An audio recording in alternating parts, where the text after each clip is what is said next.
Magandang araw po, welcome po sa aking channel, Love9 TV. Patalasasan po, meron po ba kayong mga properties na napapabayaan or non-performing assets? Plan nyo ibenta, pero wala kayong oras sa pagbenta nito. Kung ito'y pagkakatiwala nyo po sa amin, tawag lang po kayo sa aking numero, usap po tayo, gawin ko po ng video for free. Yes, libre po, wala po kayong babayaran. Tutulungan pa namin kayong mabenta ang inyong property. Kami na po bala sa marketing, sa boosting or paid ads. Even sa tripping, hindi na po kayo mapapagod sa pag-entertain ng mga buyers. Kami na po bala sa lahat. Tawag lang po kayo. Nandito po tayo ngayon sa Imus, Cavite kung saan meron po tayong bagong video presentation. Isang 3-story modern design house and lot na 3-year-old. May lot area po ito na 398 square meters at may dalawang corner lot. Ang floor area po nito ay 600 square meters. Meron pong 4 bedrooms with own toilet and bath, music room, maid's room with own toilet and bath. Then meron pong penthouse at view deck. At meron pong home elevator. Tungkol naman po sa dokumento nito, ito'y titulado, buhay po ang may-ari, kaya wala po kayo maging problema sa documentation o sa transfer ng title. Yan po yung pasad, napaganda po. Modern design at halos bago pa. Kaya wala po kayong ipapagawa dito. Dalawa po ang corner lot. Dito po sa kabila, yung pangalawang corner lot at yung unang parte ng video, yun ang unang corner lot. So nakabakod na po buong property at ang kagandahan pa po dito, napaganda po lang location nito. Malapit po sa lahat ng business establishments. Yan po yung gate na papasok sa garahe. Nakakasya po ang 5 sasakyan. Mamaya po sa dulong parte ng video, pag-usapan natin ang distance, location at travel time, pati presyo nito. Diyan po sa garahe nakapwesto ang home elevator o lifter. Kaya kung sakali man po ang kasama natin sa bahay ay PWD or senior citizen, gustong pumanik sa view deck o penthouse, hindi na po mahihirapan gawa ng meron pong lifter o home elevator. Nandito na po tayo sa loob. Yan po yung main door. At ito pong wall ay naka-natural stone design. Then meron pong mga glass walls and windows. Ito naman po yung papunta sa garahe, na kung saan kakasya po ang 5 sasakyan. Mamaya po iikutan natin yan. Silipin lang muna natin. So, yan po yung lifter. Itong may glass walls. Covered na rin po ang garahe o carport. Then, itong glass walls and windows ay customized. Napaka-artistic po niya. Then, meron pong ilang mga ornamental plants at may concrete pathway. Yan po yung pedestrian gate o secondary gate na kung saan dyan tayo pumasok. At bago po tayo pumasok dito sa main door, check po natin dito sa corner side. Ito po yung unang corner side nitong property na pag diniretso natin to ay yung covered lanay. So yan po yung kabilang side ng bahay. Pulidong-pulido po pagkapalitada. Quality po ang pagkagawa, hindi po tinipid. Yan po ang kagalahan pag owner's build. So ito po yung dream house nila. May pagbabago lang sa kailang mga plano, kaya ibebenta na lang po nila ito.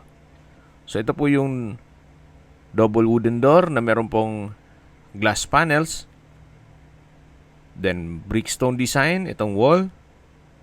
Samahan niyo po ako. Pasok po tayo. At welcome po dito sa bahay ni Madam at Sir. Na kung saan napakaganda po, napakaaliwalas. Ito po yung receiving area. Double high ceiling at meron pong glass wall and window na nag-serves as natural sunlight. may chandelier, wooden design ceiling panel, then meron pong mga pin lamps dito sa ceiling, at premium tiles po ang ginamit dito sa flooring. Tungkol po sa furnishings, wala po silang napanggit. Pero kung sakali man na may maibigan po kayo, siguro pwede nating i-negotiate yan.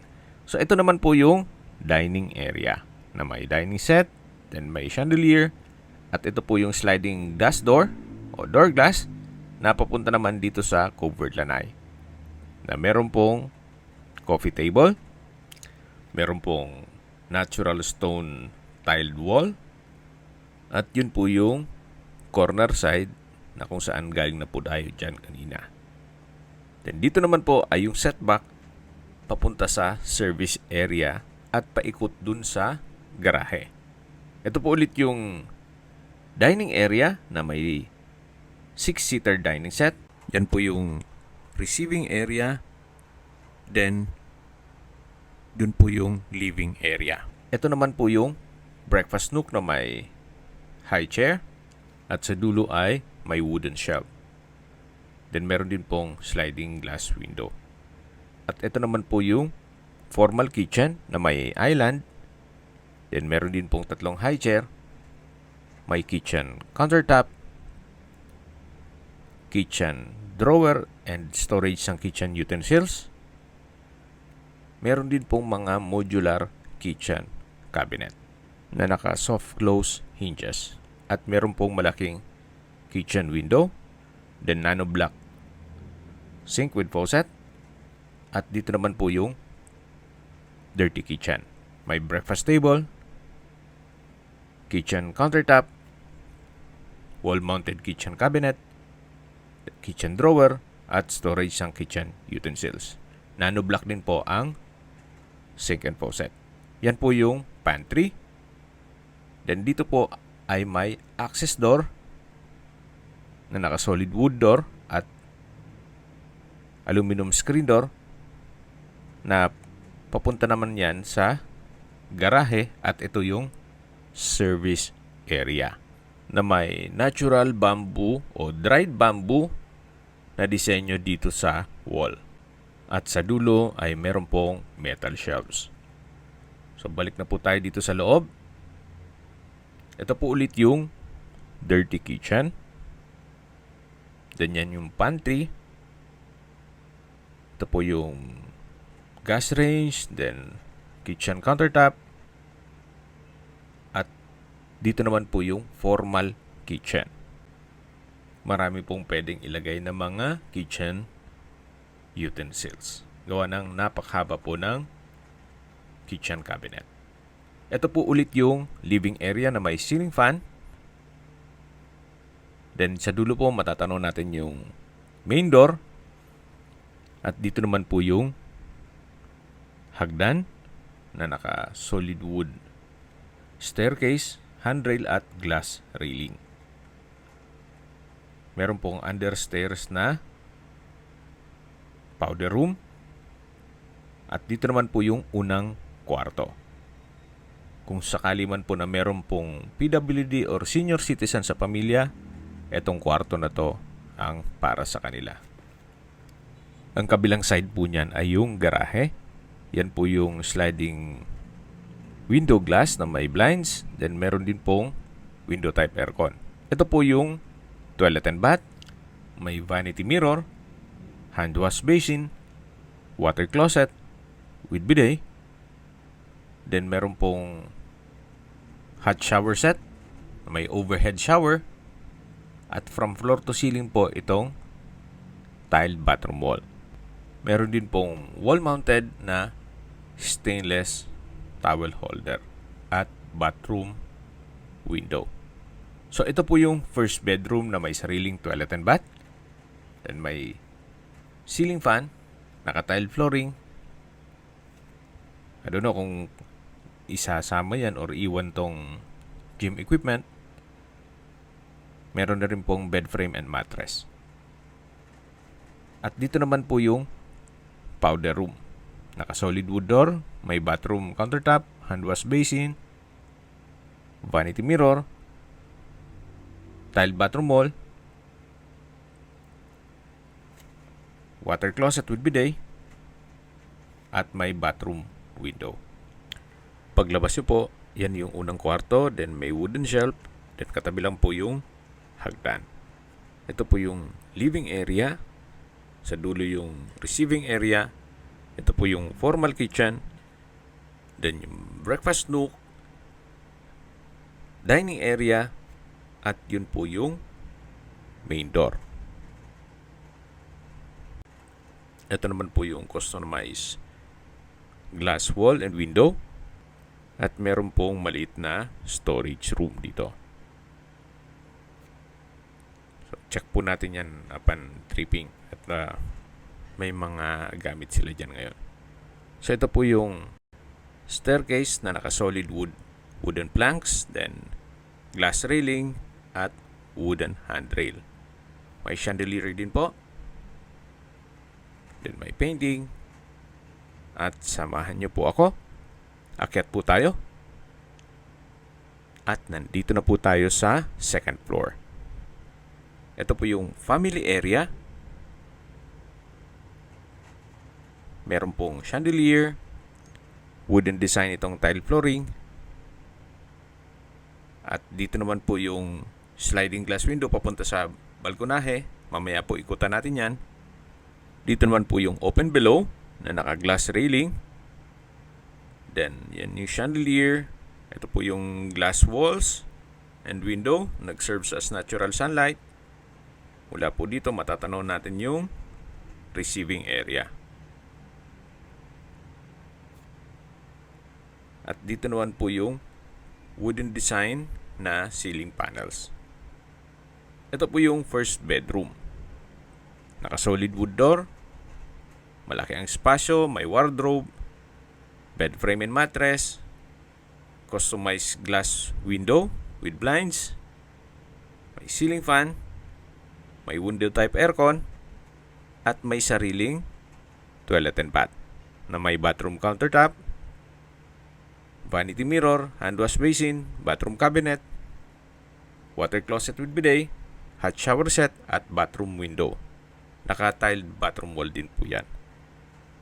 So ito po yung pangalawang kwarto ng buong bahay. At yan po ulit yung family area. Dito naman po yung third bedroom.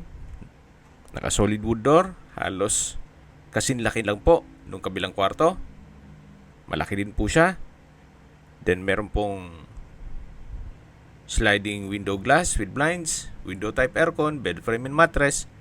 Then may sariling toilet and bath na may bathroom countertop, hand wash basin, water closet with bidet, hot shower set, overhead shower, wall mounted towel rack, at tiled bathroom wall.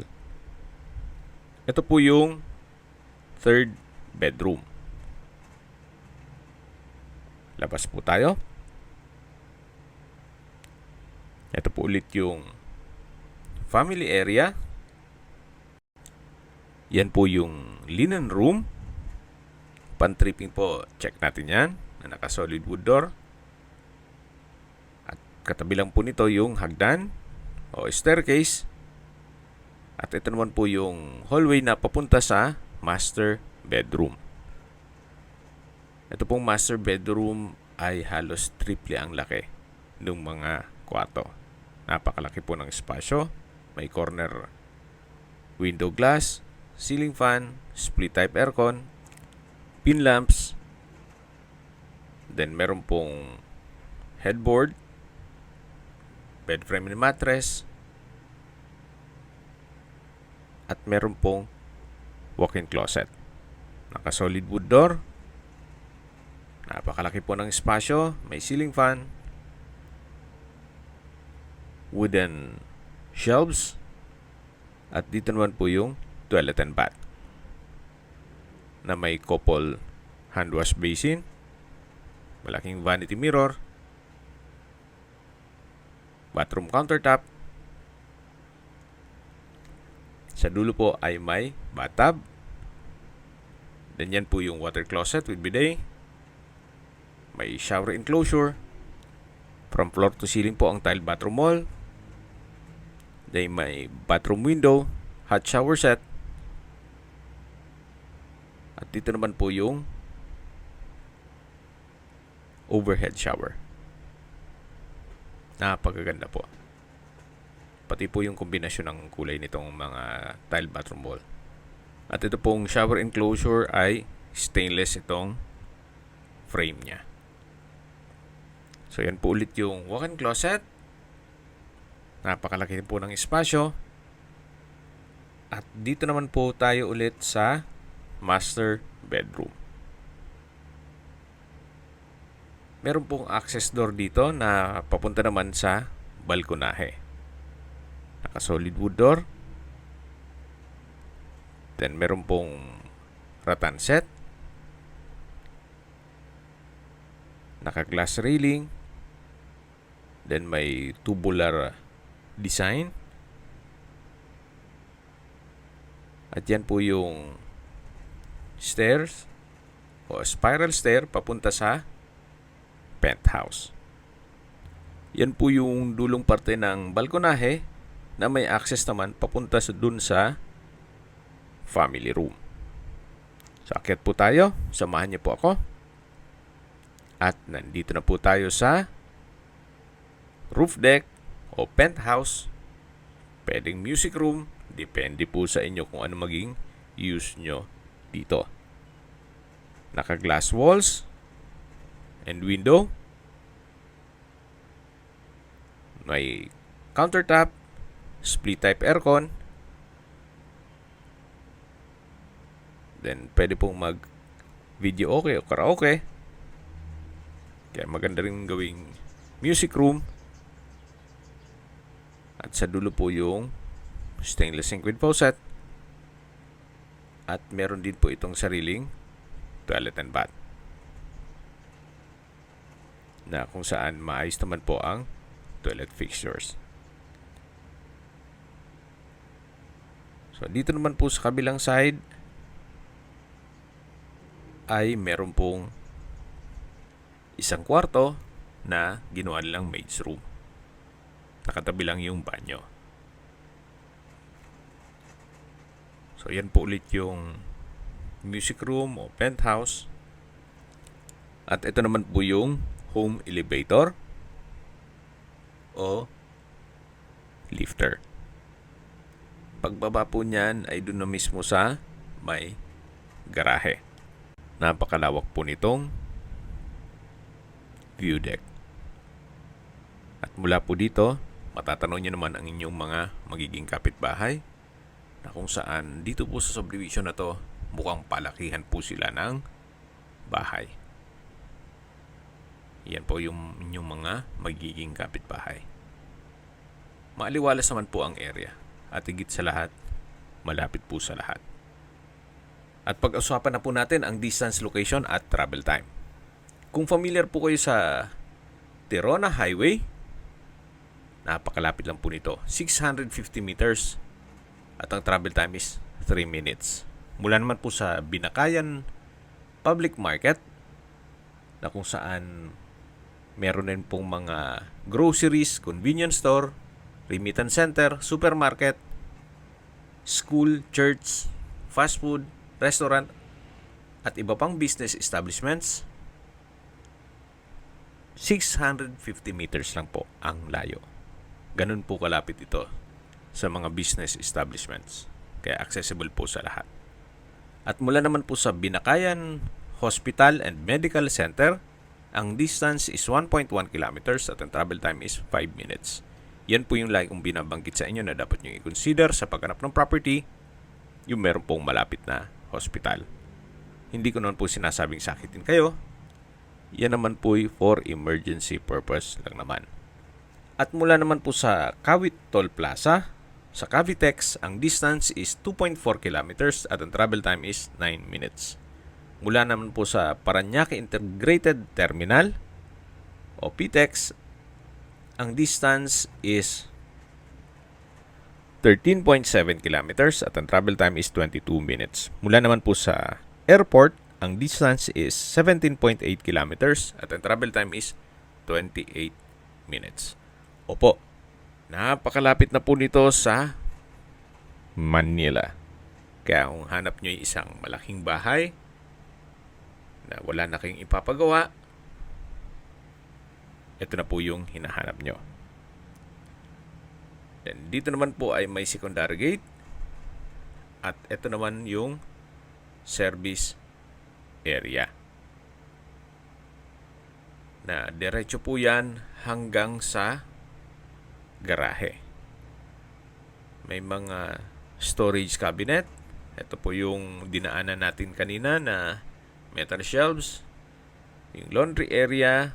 Then yung mga dried bamboo. Then may steel gate. At dito na po tayo sa garahe. Nakakasya po ang 5 sasakyan. Then silipin po natin yung lifter o elevator. Yan po yung tinutukoy ko na lifter at working po yan. Okay, sa presyo na po tayo. Binebenta po ito ni owner sa halagang 25 million pesos, which is murang-mura na po yan.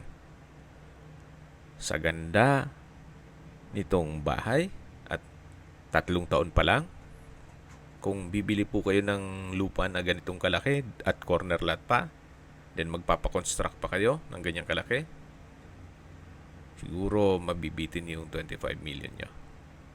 Well, yan po yung opinion ko lang naman. Depende pa rin yan sa inyong assessment dito sa property. Pero kung bibili ka ng isang condominium na worth 25 million, abay, pag-isipan nyo po ito. Meron ka ng modern design house and lot na 3-year-old, may lifter at may penthouse pa. At wala pang isang oras, nasa airport o di kaya'y MOA o Baclaran ka na. Ganun po kaganda ang lokasyon nitong property. Kung may mga katanungan po kayo, tawag lang po kayo sa aking numero. At sa mga kababayan naman natin nasa ibang bansa, meron po akong WhatsApp, Viber at Telegram. Same number lang po, 0917-316-3399. Sa mga nagtatanong naman po ng aming Facebook, meron po aming Facebook page na Nov9TV at Facebook Real Video. Meron din pong TikTok at Instagram. May ibang YouTube channel po kami, the Nov9TV channel, Nov9TV Listings, Nov9TV On The Spot, Nov9TV Updates, at Nov9TV House Rental. Sana po naibigyan nyo ang video presentation. Paki-like and subscribe na lang po sa aking channel para ma-update din po kayo sa aking future listings.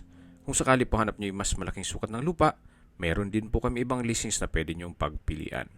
Huwag po kayong mag-atubiling tumawag sa amin. Then, let us know your budget para malaman namin kung anong property pwede naming ilog sa inyo. Sa lahat pong viewers, subscriber at nagtiwala po sa amin, salamat po sa suporta. Ingat po kayo lagi at yung pamilya. Maraming salamat po.